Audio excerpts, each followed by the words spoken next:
Yalla habibi! Today I'm gonna show you how to travel Dubai.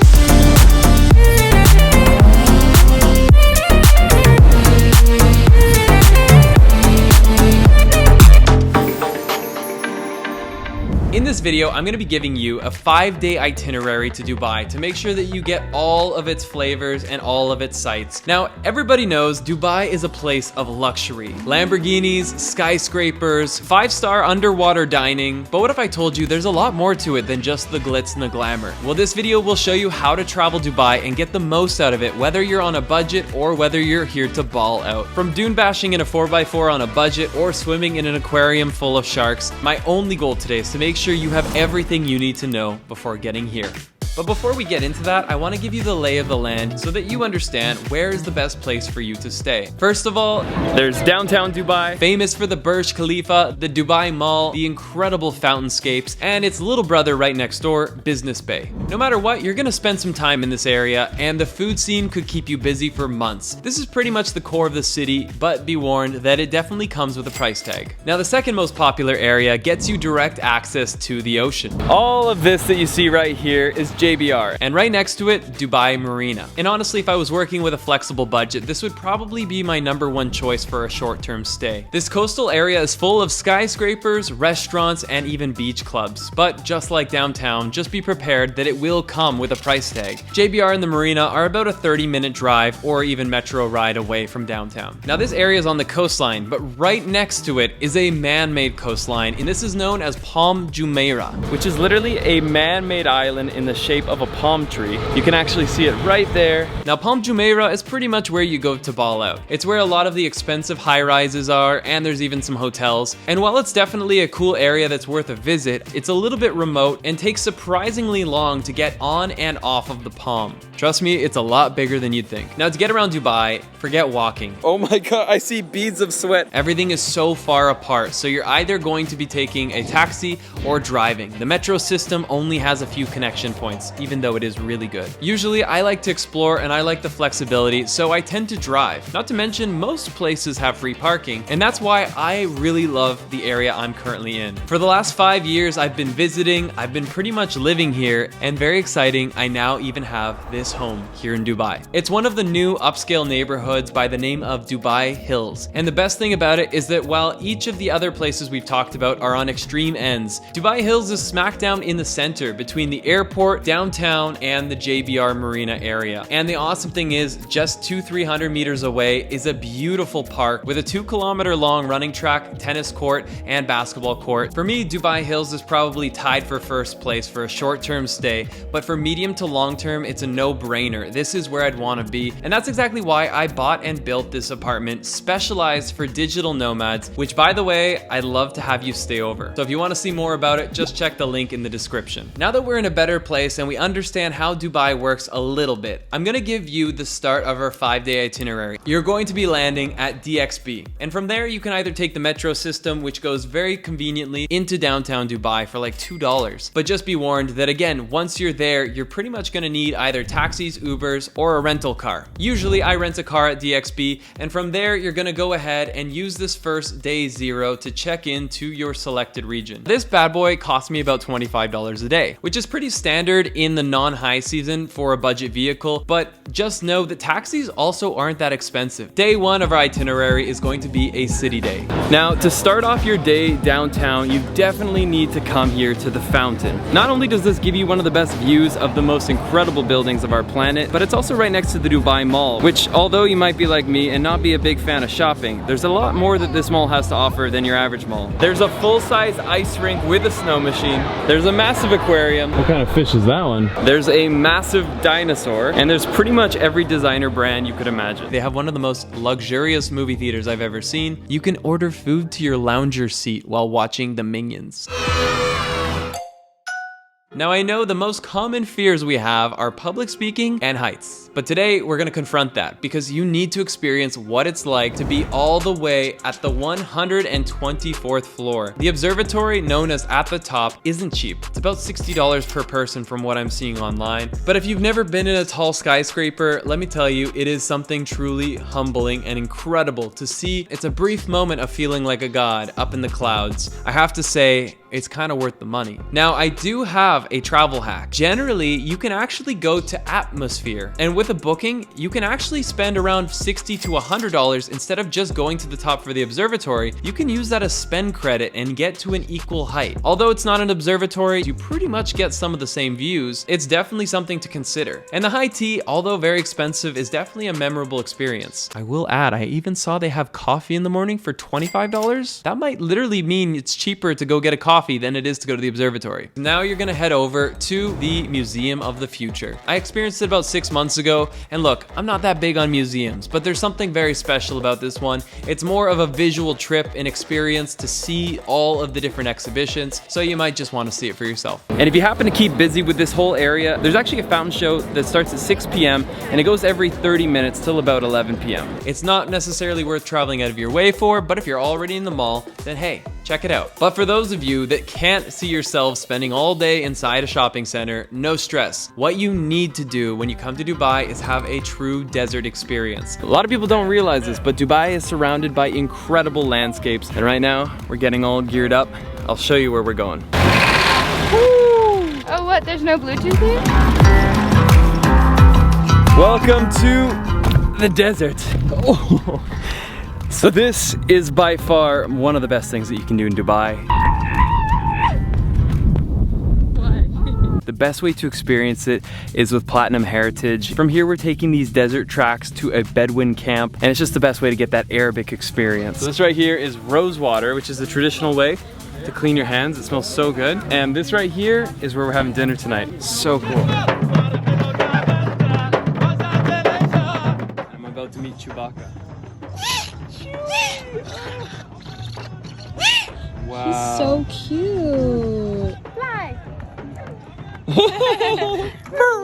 The food is no joke, outstanding, and it all comes with a shisha. They really make you feel at home, and I would say that if there was one area to splurge on, this is probably it. Now, Platinum Heritage is the premium way to do it, but it's not in everyone's budget. So one of the really unique ways to get around Dubai at a budget is to check out websites like Groupon, where you can actually find experiences in the desert for $25 to $50. But like all things in life, you generally get what you pay for. And just like that, day one has given you some city and ended it off with a fiery Arabic sunset. Now, I hope for your sake you arrive in the right season, because if you do, the best experience is the hot air balloon. They actually fly over these scenes right here. On some occasions, you'll see giraffes. They're not native to Dubai, but you know. This is the only place in the world where falcons and balloons are flying together. This makes this a very unique experience. This right here is a moment of absolute serenity and peace as you fly over the Sheikh's private land, where they have incredible giraffes and gazelles and beautiful manicured gardens and lagoons.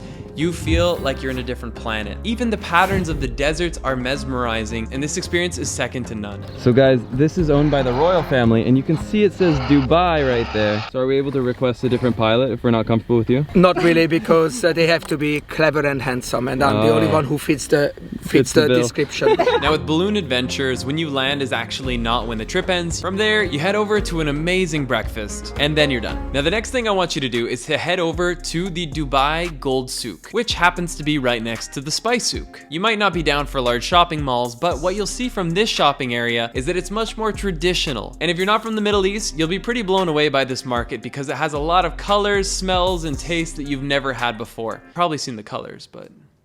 Now all this is pretty much free, but the cool thing is now you have to cross the river, and for just 30 cents you get to take this, which is known as the Abra. And the Abra is the way that, of course, people like you and me, the well-traveled people, cross, but it's also the way that the locals get from place to place. And once you cross the river, it's going to bring you to the Dubai Old City, which is right next to Al Seef Old Town. Basically, this is like Dubai's time machine, where you get to see what the original Dubai looked like. From the creamy tones to the old school wind tunnels, it's a very cool place to get some photos, explore, and do a little bit more shopping of local foods and garments. Now, if you came here towards the end of the day, then this is also an amazing place to catch a beautiful sunset right on the river. Day 3. This is gonna be a JBR day. In other words, we're gonna be right on the water. Depending on your budget, you can go for a swim on the public beaches, or you can start your day off at a beach club. I've visited 2 or 3, but the 2 that stood out the most to me so far have been Drift, as well as the Rixos JBR Beach Club. I think it's a pretty cool spot to get a drink, a shisha, and and hang out. Now you can easily spend the whole day relaxing, but there are some really cool ways to experience the beachfront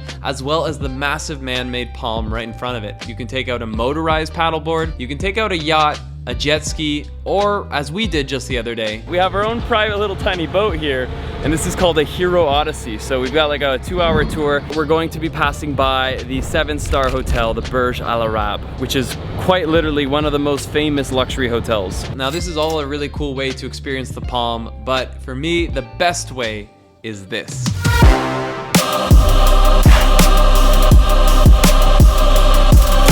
Skydiving Dubai is honestly one of the most dramatic places you'll ever have it. For $600, it's not cheap, but it's definitely one of those memories I keep with me. I'm alive! Oh, I feel so good. If you're down to do it, it's probably about 4 hours out of your day, but it definitely blends in well to day 3. And lastly, to end the day off, I definitely recommend making your way over to the Palm and checking out one of the many beach clubs. Just be warned that if you go in for a big meal, it's gonna cost you hundreds of dollars. It's really pricey in some of these places. Day 4. Now, I know this video is called How to Travel Dubai, but hear me out. Some of the best things to do in Dubai are to leave it. And one of those things is to go down south to Abu Dhabi, where you can get an incredible sunrise at the Grand Mosque. Simply put, I think it's the most beautiful building on this planet. The architecture will blow your mind. And speaking of man-made wonders, you need to go see the Louvre Abu Dhabi. That too is a much more modern approach, but it is just jaw-dropping.